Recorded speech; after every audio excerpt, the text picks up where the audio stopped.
காசா பகுதியின் ஆட்சி அதிகாரத்தை கைப்பற்றுவது தொடர்பான இஸ்ரேலின் தீர்மானம் குறித்து இலங்கை தனது ஆழ்ந்த கவலையை வெளிப்படுத்துவதாக வெளிநாட்டு அலுவல்கள், வெளிநாட்டு வேலைவாய்ப்பு மற்றும் சுற்றுலா அமைச்சு வெளியிட்டுள்ள அறிக்கையில் தெரிவிக்கப்பட்டுள்ளது. இந்த தீர்மானம் காசா பகுதியில் வன்முறையை மேலும் அதிகரிப்பதுடன் அந்த பகுதியில் உள்ள மக்களின் துன்பத்தை அதிகரிக்க செய்யும் செயலாக காணப்படுகிறது என தெரிவிக்கப்பட்டுள்ளது. உடனடி போர் நிறுத்தத்திற்கு வருமாறு இலங்கை கேட்டுக்கொள்வதாகவும் அனைத்து தரப்பினரும் தங்கள் வேறுபாடுகளை ராஜதந்திர பேச்சுவார்த்தை மூலம் தீர்த்துக் கொண்டு நிலையான அமைதியை நிலைநாட்டுவதை நோக்கி நகர வேண்டும் எனவும் அந்த அறிக்கையில் குறிப்பிடப்பட்டுள்ளது.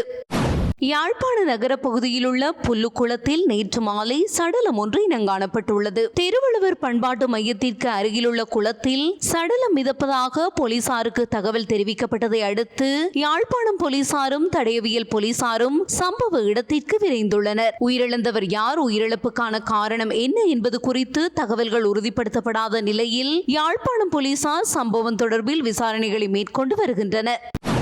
முல்லைத்தீவு முத்தையன்கட்டு ராணுவ முகாமுக்குள் சென்ற 4 இளைஞர்கள் மீது தாக்குதல் நடத்தப்பட்ட நிலையில் ஒருவர் குளத்திலிருந்து சடலமாக மீட்கப்பட்டுள்ளார். முல்லைத்தீவு முத்தையன்கட்டு குளத்திற்கு அருகிலுள்ள ராணுவ முகாம் அங்கிருந்து அகற்றப்படுவதற்கான ஏற்பாடுகள் மேற்கொள்ளப்பட்டு வருகின்றன. அங்குள்ள தகரங்கள் தரலாம் என ராணுவ சிப்பாய் ஒருவர் கூறியதற்கு அமைவாக ராணுவ முகாமுக்கு நேற்று முன்தினம் வியாழக்கிழமை இரவு 10 மணியளவில் அப்பிரதேசத்தைச் சேர்ந்த 4 இளைஞர்கள் சென்றுள்ளனர். ராணுவ முகாமிற்குள் சென்ற இளைஞர்களை முகாமில் இருந்த ராணுவத்தினர் தாக்குதல் நடாத்தியுள்ளனர். அங்கிருந்து 3 நேற்று வெள்ளிக்கிழமை வீடு திரும்பிய நிலையில் ஒருவர் காணாமல் போயுள்ளதாக போலீஸ் நிலையத்தில் முறைப்பாடு செய்யப்பட்டது. இந்த நிலையில் காணாமல் போன இளைஞன் இன்று சனிக்கிழமை அதிகாலை முத்தையன்கட்டு குளத்திலிருந்து சடலமாக மீட்கப்பட்டுள்ளார்.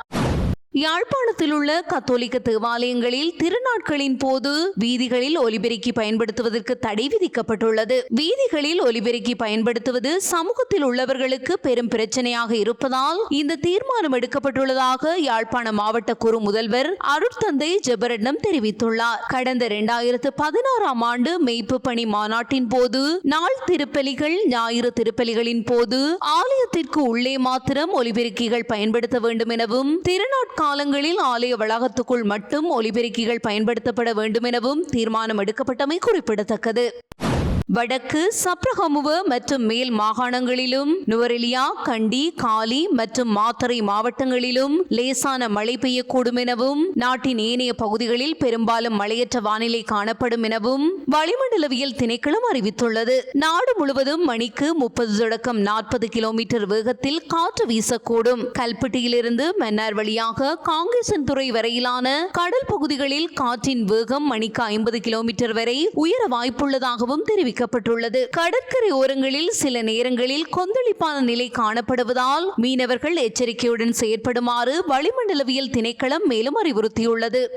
காசா பகுதியில் பயன்படுத்தக்கூடிய இஸ்ரேலுக்கான ஆயுத ஏற்றுமதியை ஜெர்மனி நிறுத்தப் போவதாக ஜெர்மன் சான்சலர் பிரிட்டிக் மெர்ஸ் அறிவித்துள்ளார். காசாவை இஸ்ரேல் தனது கட்டுப்பாட்டில் எடுத்துக்கொள்ள திட்டமிட்டுள்ளதற்கு எதிர்வினையாக இது அமைந்துள்ளது. மறு அறிவிப்பு வரும் வரை காசாவில் பயன்படுத்தக்கூடிய எந்தவொரு ராணுவ உபகரணங்களையும் இஸ்ரேலுக்கு ஏற்றுமதி செய்வதற்கு தனது அரசாங்கம் ஒப்புதல் அளிக்காது என மெர்ஸ் அறிவித்துள்ளார். இஸ்ரேலிய ராணுவ திட்டம் எவ்வாறு நியாயமான நோக்கங்களை அடைய உதவும் என்பதை புரிந்து கொள்வது கடினமாகிவிட்டது என மெர்ஸ் தெரிவித்துள்ளார். வரலாற்று ரீதியாக ஜெர்மனி இஸ்ரேலுக்கு மிகப்பெரிய ஆயுதங்களை வழங்கும் நாடுகளில் ஒன்றாக இருந்து வருகின்றமை குறிப்பிடத்தக்கது.